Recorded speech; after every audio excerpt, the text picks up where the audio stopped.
Welcome to Simple Review, this series where I briefly play a game, review it, and keep it simple. If at any point you find this review to be helpful, please consider leaving a like and subscribing. Now in this review, I'm covering a side-scroll and beat-em-up game called Dawn of the Monsters. When playing this game, you will have one game mode to play, and that is the story mode.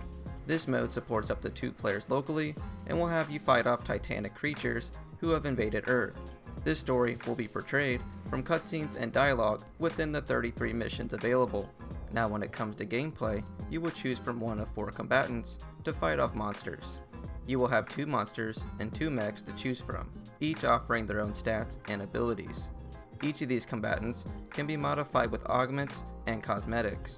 Up to 3 augments can be applied per monster. These are earned based on your rating after each mission and will grant you passive abilities like increased damage if your health gets low. Cosmetics can be purchased from an in-game shop along with permanent stat upgrades with a currency earned from normal gameplay. Additional items in the shop will be added based on performance on each mission. Once you get into a mission, your goal is to simply progress to the right, defeat all monsters that get in your way, and complete any objective given to you.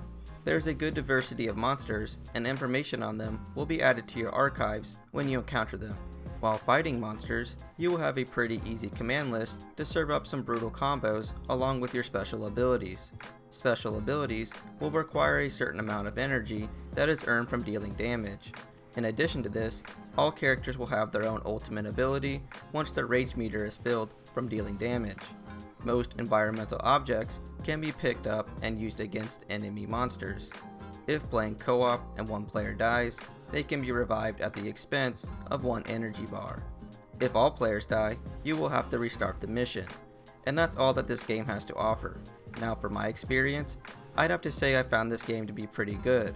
The controls were really simple and allowed it to be accessible to most people.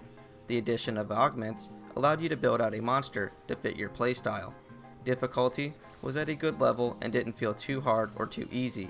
The 4 characters all provided diversity in their own unique attacks and playstyle. I did find the game to get pretty repetitive. Most of the time, it was a similar environment, and the mission was to simply beat up monsters and repeat. So this may be best enjoyed in shorter gaming sessions. So with all that being said, I'd have to give this game 8 pepperonis out of 10. Dawn of the Monsters provides a refreshing theme in the beat-em-up genre that most fans will enjoy. And that'll do it for this review. If you have any questions, comment below and I will try to help.